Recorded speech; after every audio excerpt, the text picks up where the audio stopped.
All right, let's get this show on the road. Party started, however you want to refer to it. Again, it is Tuesday, May 21st, 2019. I can't believe it. This year is flying by so fast. Memorial Day weekend is already this weekend, unofficially kicking off summer, right? So feel free to let us know what your plans are for the 3-day weekend. You going out of town? You going anywhere fun? I'm going up to northern Arizona. I'm going to be hitting up Sedona, maybe the Grand Canyon. We'll see, but everybody stay safe on the roadways out there. Speaking of the roadways, let's take a look at current traffic conditions. It looks like this ADOT camera, unfortunately, is frozen right here off the I-17 at 19th Avenue, so that's A-okay, because I've got those top stories of the day ready to go for you, and we're going to start right here in the Valley, where Fox News' very own Charlie LaPastora is telling us how the China tariffs are already impacting local breweries right here in Gilbert, Arizona. These tariffs are pretty threatening to the craft brewery industry. When it comes to the U.S.-China trade war tariff talks, what's on tap for craft breweries is dealing with the ripple effects of this impacting their bottom line. There's sort of a bullwhip effect that a small cost upstream ends up being amplified as it moves downstream. It's flowed to craft breweries like Oso Brewery in Arizona, who are feeling the effects of costs going up from their steel and aluminum suppliers. The people that really feel the pinch of the Chinese tariffs right now are disproportionately the small breweries. Every piece of equipment Oso Brewery uses, from the tanks to the kegs to the can you buy from the store, have some material in them from China. 25% tariff on stainless and a 10% on aluminum. Just those little bits of pennies, our margins are so tight, it's almost impossible for us to pass that on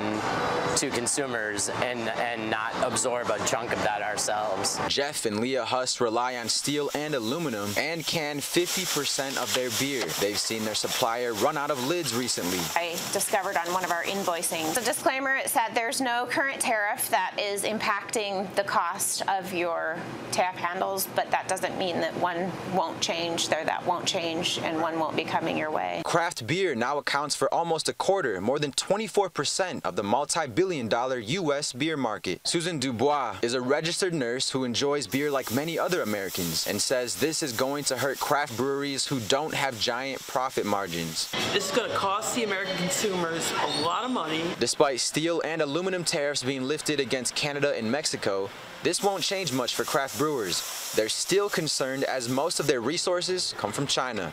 In Gilbert, Arizona, Charlie LaPastora, Fox News. By the way, if you haven't been to downtown Gilbert in a minute or ever, I highly recommend you take a stroll, you take a drive down there. I know parking can be rough, but it is like the new mini downtown Scottsdale, or, you know, downtown Chandler, downtown Phoenix. All these areas across the valley are just transforming and changing, and there's so much to see and do, and it's such a family environment, regardless of whether you're there day or night. Downtown Gilbert, tons of businesses, tons of restaurants, tons of bars, nightlife, day life, you name it, it's there. Farmers markets, I think there's like a park nearby, you've got the water tower. It's an entirely different place than downtown Gilbert used to be. It's not sleepy downtown Gilbert anymore. All right, these next two top stories we have for you right here on News Now. We're keeping it local. Our Anita Roman is telling us about some dogs who were rescued from a fighting ring. A group found out about the entire story and worked with a rehabilitation center in Florida and brought the dogs down from Canada all the way to Florida. From Florida, PJ and Cirque found their way here to Phoenix, and some much-needed care from the staff and volunteers at the Arizona Animal Welfare League. One of our dogs had to have massive knee surgery, another dog had to have hip surgery, Cirque had to have part of his jaw rebuilt, and PJ's ready to go. Michael Moorfield, spokesperson for AAWL, says both dogs were used in a dog fighting ring in Canada. After it was broken up, they spent countless months in what he describes as doggy jail, while the people who fought them were on trial, and then they went to rehab. There's a lot of fear with them around other dogs because they were taught for years to hate and to be negative. And that's not who they are as dogs. Moorfield says both pups continue to work through issues of trust, learning how to be a dog again. It's a progression. It's not a sprint, it's a marathon. We know they're going to get there, and we would love a family or home that understands what they've been through and wants to give that love and support. PJ is the Red Bull of dogs. We love playing with him. He loves toys. He loves high energy. But then all of a sudden he just crashes out for hours at a time. Cirque wants to be with you in your lap, giving kisses, snuggling with you all the time. Aww. Okay, we are going to head to the East Valley, to the East Valley Institute of Technology, which, believe it or not, years ago I happened to attend when I was in high school. My senior year of high school, I went for computer repair. Back in the days when you had all the old Macintoshes and stuff, and you got those PC towers, and yes, I learned how to build a computer from scratch. As to whether or not I could remember how to do that, I doubt it. But I'm telling you this sidebar because one teenager had perfect attendance at EVIT, for short, and happened to win something pretty major as a result. We ran our perfect attendance list from all of our campuses, and we had several hundred that qualified for it. And then we went through the process of kind of whittling it down to these 6. And then there were 6. Interim Superintendent Chad Wilson says while many qualified, there could only be one winner. The prize, a brand new PT Cruiser. Wilson says the idea is to teach students that joining the workforce isn't all about how well you do in school. Some of those soft skills like attendance, like punctuality, like being present, matter in the work field just as much as the academics do. This morning, 6 students given a box with hopes that theirs has the key that'll start the car. Saguaro High School junior Michael Duarte, the lucky winner this year. Surprised, I guess. Wasn't really expecting to win today, but it's cool. I did. He says he always had his eye on the prize. Just tell myself every day, don't be late, because I might win that car. Ty Brennan, Fox 10 News. Don't be late. What about like getting up at all and making it? Perfect attendance car, everybody. That is pretty cool. They said they had a couple hundred students that qualified, and they whittled it down to 6, and then they did the drawing, and great news for him. One of those happy stories of the day. All right, well, you've seen her here on News Now. Chicago, Illinois has a brand new mayor. So let's take a look at what it means for the city and what some goals she has in mind. I stand here today, inaugurated as Chicago's first black woman mayor and first openly gay mayor. Mayor Lori Lightfoot took the oath on a wave of popularity, having won every ward in the city. Although quite liberal, she set herself apart from her predecessor by meeting with President Trump's advisors. The important thing for us, both locally and nationally, is to figure out where we have common points of intersection and not to avoid a conversation. Far different from Rahm Emanuel. I've always said from day one, this is a Trump-free zone, the city of Chicago, and I mean it. The handling of a video showing a police officer shooting a young black man, Laquan McDonald, caused widespread demonstrations during Emanuel's term. Violence flared with police complaining city leaders had abandoned them. Looks like he shot. Gunfire in the poor minority parts of town is still part of every warm night.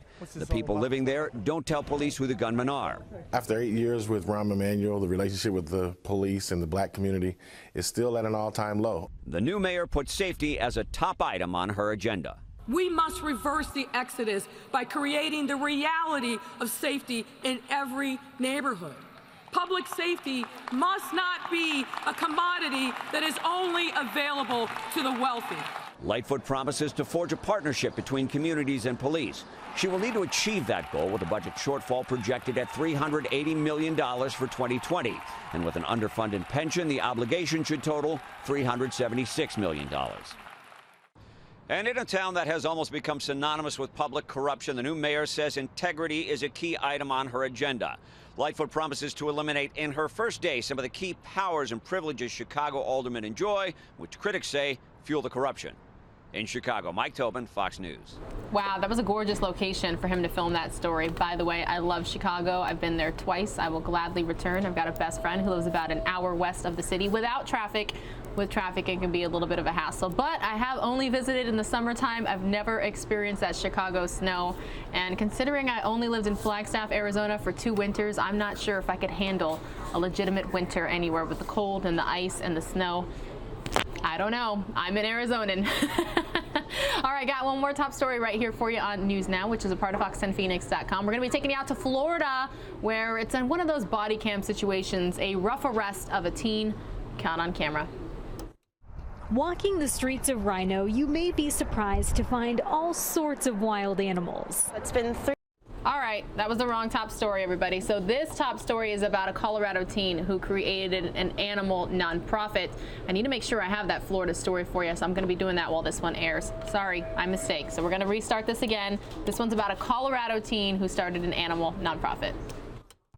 Walking the streets of Rhino, you may be surprised to find all sorts of wild animals. It's been 3 years in the making. A rhino tucked in an alley, jaguars boldly plastered on buildings. And a sun bear up there with some bees scattered around in between. And the creator behind all of this. We decided to use street art as a voice. 14-year-old Devin Galpin-Clark. We wanted to get people in urban communities that don't see animals like this to really see the beauty and be able to see the story behind each animal. You see, Devin is on a mission. People should care about endangered species. Getting the word out about her organization, Endangered Activism. It's definitely a collaboration. It's good to have the voice of kids showing what kids can do. After meeting with conservationists overseas and seeing the very animal she's trying to save, her organization aims to connect people to endangered species no matter the distance. No matter who you are, you can make a difference. That's why each day for Devin, it makes me really frustrated when people don't care. A fight to save these creatures.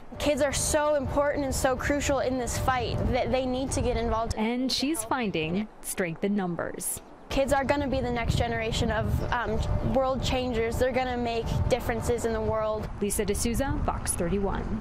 Wow, if there are any teenagers watching news now, right now, please, wow. I hope that you gained a little bit of inspiration off of that. You don't necessarily need to reveal yourself. You don't necessarily need to let all of us know who you are, but I wish I was that motivated when I was that young. Okay, I do have that Florida body cam arrest of a teenager at a high school ready to go for you right here on News Now.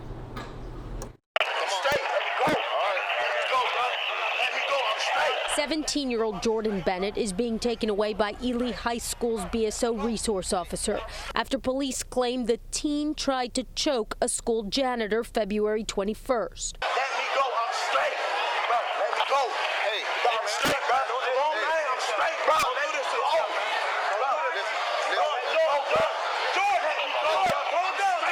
You can hear the assistant principal telling him to calm down. You see the deputy trying to get control of his hands. Back out, let me go.